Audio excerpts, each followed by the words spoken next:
저는 한때 서울대학에 들어오는 학생이 있다면 어떤 학생들이 들어올까?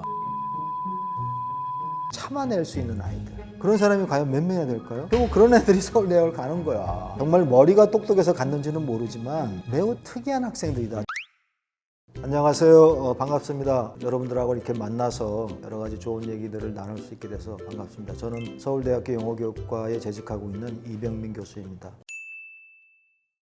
공자님 말씀에 이런 말이 있잖아요. 천재는 노력하는 사람을 이길 수 없고, 노력하는 사람은 좋아하는 사람을 이길 수 없고, 좋아하는 사람은 즐기는 사람을 이길 수 없다, 이런 말이 있거든요. 공자님도 그런 말씀을 하셨는데 서양에도 그런 말이 있어요. 저는 이제 거기 말을 들으면서 기본적으로 예를 들어서 천재, 우리가 되게 이제 뭘 잘하면 천재라는 말을 많이 쓰잖아요. 저는 그 말 되게 좋아하지 않거든요. 저 사람이 정말 천재인지 아니면 저 사람이 숨어서 얼마나 많은 노력을 했는지 그거를 사람들이 잘 안 봐요. 특히 한국 사회가 나는 그게 좀 심하다고 보는데, 사람의 능력을 평가할 때 예를 들어서 서울대학 들어온 사람들, 쟤는 뭐 머리가 좋아, 뭐 똑똑해, 저는 사실 그런 말을 별로 안 좋아해요. 그러면 어떤 문제가 생기냐면은, 제가 잘한 거는 쟤는 머리가 좋아서 잘한 것이고, 그 다음에 얘는 자기가 못한다고 했을 때 머리가 나쁘다고 생각해서 안 한 거 아니에요. 그러면 얘는 머리가 나쁘다고 자기가 생각하고 있기 때문에 절대 노력을 안 할 거라고, 더 나아지기 위해서. 그런데 흔히 천재라고 하는 사람들을 많이 보시라고. 뭐 예를 들어서 우리나라 예를 들면은 겸재, 정선 이런 그 조선시대 화가가 있잖아요. 그 다음에 뭐 누구였어요? 뭐 김정이라고 하는 그 명필 대가. 이런 사람들이 붓글씨도 하나도 안 써보고 그림도 하나도 안 그려보고 그런 대가가 됐을까요? 아니에요. 수백 자루, 수천 자루의 붓을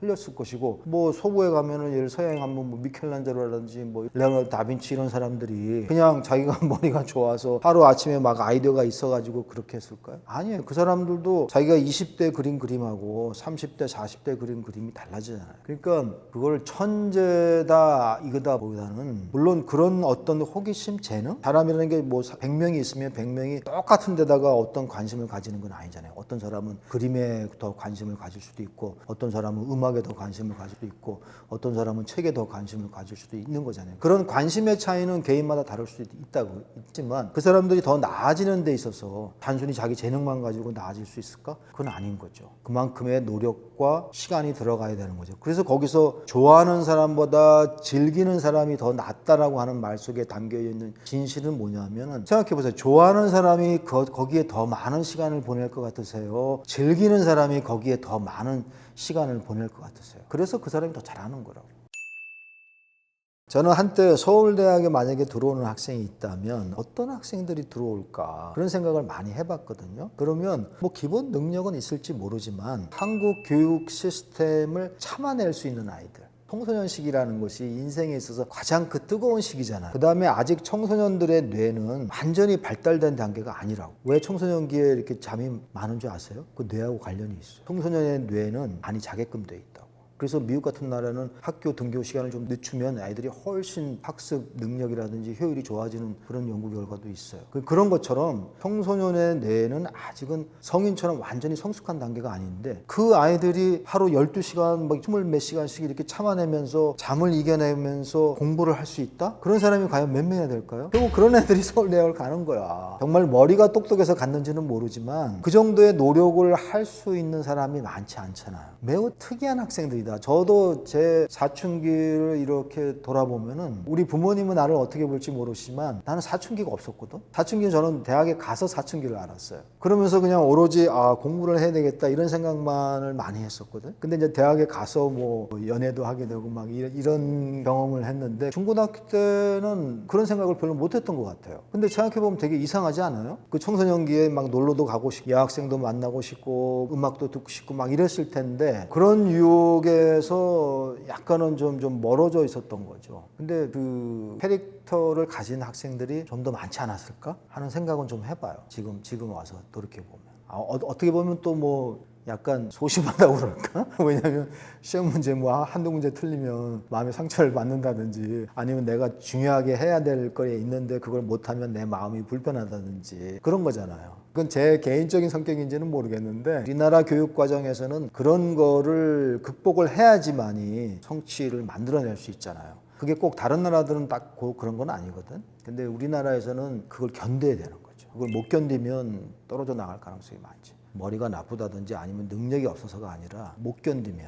떨어져 나가는 거죠. 제가 개인적으로 동기에 대해서 관심이 많고 동기도 좀 연구를 하는데 모티베이션이라는 게 영어 교육에서 대단히 중요하거든요. 동기를 학자들이 여러 가지로 설명하는데 외적 동기라고 해서 외부에서 이제 주어지는 동기라는 게 있는 거예요. 야, 너 공부 잘하면 뭐 엄마가 이번에 뭐 자전거 하나 사줄게. 뭐 이런 식의 이제 동기를 주는 경우도 있잖아요. 그런 동기도 있고 또 이제 내적 동기라고 표현해서 자기 스스로가 어떤 이제 동기를 부여하는 거예요. 아, 내가 공부를 잘 해야지. 내가 공부를 잘해서 내가 부모님한테 뭔가 좋은 모습을 보여줘야지. 이거는 내가 주는 거지 외부에서 누가 준 게 아니잖아요. 사람들은 약간 그 두 가지 동기 사이에서 약간의 이제 변화를 일으키게 되는 거죠. 그래서 외적 동기라고 하는 것은 결국에 가서는 그렇게 힘이 강하진 않아요. 외적으로 주어진 동기라고 하는 것은 너 공부를 잘하면 내가 뭐 이번에 피아노 사줄게 뭐 이런 식의 동기를 가지고 이 애가 아 그래 나 그럼 공부를 해볼까 하는 것은 힘이 약하다는 거예요.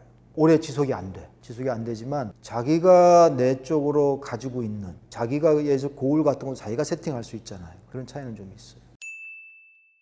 그거를 이제 재능이라 그럴까? 뭐 그런 식으로 표현하기는 해요. 언어에 대해서 잘 습득할 수 있는 뭔가 능력을 좀 가지고 있다라는 것을 찾아보려고는 하는데 거기에 대한 연구는 그렇게 주류는 아니고 근데 한국에서의 영어는 입시 영어잖아요. 그래서 수능에서 영어 시험을 잘 봤다 하는 것은 그 아이가 영어라는 말을 잘하는 건 아니에요. 그 아이들이 수능 시험에 나오는 뭐 독해 지문이라든지 글을 이해하는 능력이 좀 빨라서 시험을 잘 본 거지 영어를 막 유창하게 잘해서 그 시험을 잘 본 건 아니거든요. 글을 잘 읽어야 될 거 아니에요. 글을 못 읽는 학생이 공부를 잘할 일은 없거든요. 그런 글을 읽는 훈련이 많이 돼 있고 그런 글을 통해서 자기가 뭔가 정보라든지 이런 거를 수용하는 데 있어서 서울대 학생들이 조금은 더 많이 훈련이 돼 있고 더 익숙하고 더 잘한다라고는 볼 수 있죠. 그런 것들이 영어 시험에서도 적용이 됐을 것이고 그런 차이는 있어요. 그 다음에 그 영어라는 것이 학교에서는 되게 문법을 매우 강조하거든요. 그 다음에 그 영어 지문이 수능이나 일반 학교에서 보는 영어 지문이 매우 까다롭게 돼 있고 그 다음에 영어 단어가 매우 어려운 단어들이 많이 등장해요. 그러려면 영어 단어를 많이 외워야 될 것이고 그다음에 선생님이 막 까다롭게 막 문법 가지고 이렇게 막 꼬고 비틀고 막 이러면은 그런 거를 애가 이해하고 따라가야 될 거 아니에요. 되게 재밌는 게 서울대학에 입학한 학생들이 되게 비슷비슷한 성적을 가지고 있지만 거기도 보면 이렇게 편차가 나타나요. 말콤 글래드웰의 아웃라이어라는 책이 있거든요. 이런 내용이 있어요. 미국의 탑 스쿨에서 이제 예를 들어서 경제학 전공의 박사과정 학생들을 뽑잖아요. 그때 그 학생들은 정말 굉장히 우수한 학생이고 그러면 그거보다 좀 떨어지는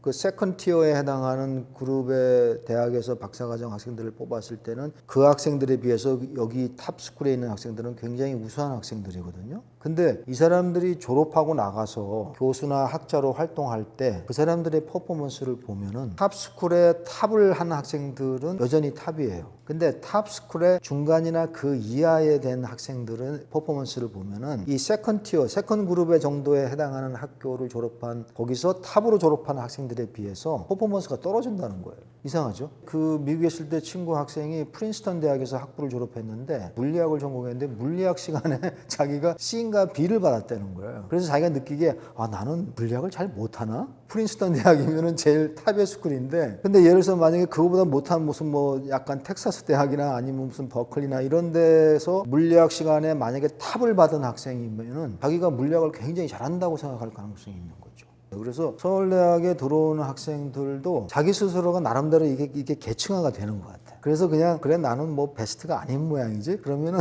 걔는 정말 월스트한 학생의 행동을 해. 사람이라는 게 자기 아이덴티티를 갖게 될 때 그 집단에서 내가 뭘 얼만큼 하느냐에 따라서 스스로 자기를 규정화하는 부분이 있잖아요. 그러다 보니까 쟤는 나보다 항상 잘하네? 그럼 나는 그럼 내 능력이 이만큼인가? 약간 이런 생각들을 하게 되는 거죠. 모르겠어요. 유튜브에 가면은 뭐 내가 하루 12시간씩 앉아 있었다 뭐 그런 걸 서로 애들끼리 뭐 내기하고 뭐 이런 거 있잖아요. 아니면 유튜브 실시간 방송을 하면서 내가 오늘 공부하는데 뭐 12시간씩 이렇게 앉아 있겠다 뭐 이런 경우도 있잖아요. 근데 다 그런 건 아닌 것 같아. 서울대학의 학생들 중에서 정말 자기가 하고 있는 그 분야에 정말 호기심을 가지고 매진하고 그런 학생들은 나는 사실 많이 못 봤어요. 우리가 살면서도 우리가 주변 눈치를 많이 보잖아요. 그런 차이가 있기 때문에 한국 사람들이 되게 온전하게 자기가 좋아하는 거를 여전히 서구 사람들에 비해서는 남의 눈치를 많이 보고 어떤 조직이라든지 집단의 어떤 요구 이런 걸 많이 따라가잖아요. 그런 부분에서는 자기 개인의 동기는 좀 약한 부분을 많이 보죠. 제가 데리고 있는 박사과정 학생들은 오히려 서울대학을 나오지 않은 학생들이 더 많아요. 서울대학 학부 과정을 서울대학을 나온 학생들은 뭐 유학을 가는 경우도 있고 아니면 중간에 그냥 그만두는 경우도 많이 있어요. 굉장히 능력이 우수함에도 불구하고 중간에 그만두더라고. 그래서 제가 지도한 학생도 석사 과정에서 석사 과정만 마치고 그만둔 학생이 있는데 그 학생한테 내가 물어봤더니 너무 이제 스트레스를 받는 거지. 중고등학교나 대학에 와서도 점 뭐 이런 공부 뭐 이런 거에 대해서 그거를 즐기기보다는 오히려 너무 스트레스를 받다 보니까 박사과정 가서도 또 공부를 해야 되나 막 이런 부담이 있어서 그만두는 것 같더라고. 그래서 오히려 다른 대학을 졸업해서 여기 대학원에 오는 학생들 중에서 이거 되게 재밌네 뭐 이래가지고 흥미를 느껴서 박사과정까지 공부하는 학생들이 오히려 더 많았어요. 일반 수준 정도로 영어를 했고 토플 시험을 봤는데 뭐 문법이나 뭐 독해 이런 건 잘 나오는데 듣기가 많이 안 나오더라고 점수가. 그래가지고 제가 미국 가서 토플 시험을 한 번 더 봤잖아요. 근데 재밌는 게 그러니까 제가 한국 사람들이 영어가 잘못됐다는 게 듣기 하려고 막 그 AF캔도 열심히 듣고 막 이랬는데 미국 가갖고 아무것도 안 하고 한 달인가 한 두 달 동안 할 게 없잖아요. 한 달인가 두 달 그 TV만 봤는데 그리고 토플 시험 보니까 잘 들리더라고.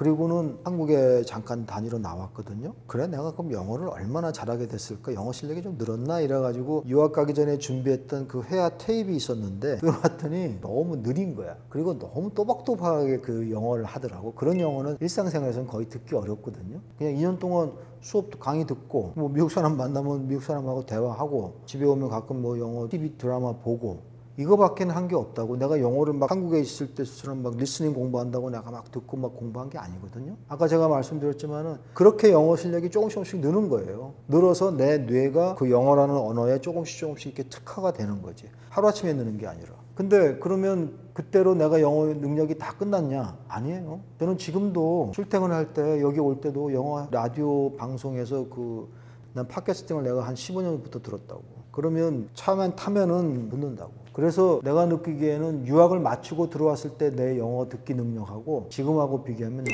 지금이 더 낫다고 생각해. 지금은 내가 원어민들하고 이렇게 아니면 뉴스라든지 이런 거 들을 때 별로 신경을 안 써요. 귀 쫑긋하고 내가 듣지 않거든. 그래도 들린다고. 근데 옛날에는 귀 쫑긋하고 들었어야 돼. 훨씬 집중하고 들었어야 돼. 그만큼 내가 영어를 프로세스하는 능력이 나아졌다는 의미죠. 거기에 제가 영어 공부한 거에 비해서 한국 사람들이 영어 공부한 거는 정말 세 발의 피예요. 그건 그만큼 요만큼 해놓고 왜 내가 영어가 안 되지? 왜 내 영어가 이렇게 못하지? 그거는 나는 말이 안 된다고 봐. 내가 산 증인이에요. 이만큼 해도 원어민이 안 되는데 요만큼 해가지고 왜 영어가 안 되냐 그런 말은 자체가 성립이 하지 않는다고. 너무 단기간에 엄청난 성과를 낼 거라고 생각하지 마시라. 첫 번째. 그 다음에 자기 수준하고 맞지 않는 건 공부하지 마시라.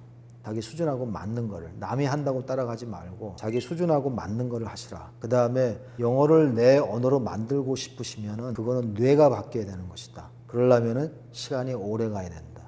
그 과정을 즐기시라. 그렇지 않으면 중간에 하다가 포기해버리니까. 그래서 그냥 언어는 평생 가는 거예요. 제 나이가 지금 60이 넘었지만은 그리고 영어 공부한 지 우리는 중학교 입학할 때 했으니까 벌써 내가 50년 정도 했잖아 영어. 그래도 하는 거거든. 그냥 즐기시라는 거예요. 그걸 너무 스트레스를 받아갖고 하면 오래 못 가거든. 그러면 중간에 포기하니까 그런 내가 일상에서 영어를 조금이라도 노출되고 영어를 즐길 수 있는 조건들을 좀 만들어 놓으면은 그것이 좋은 방법일 것 같아요.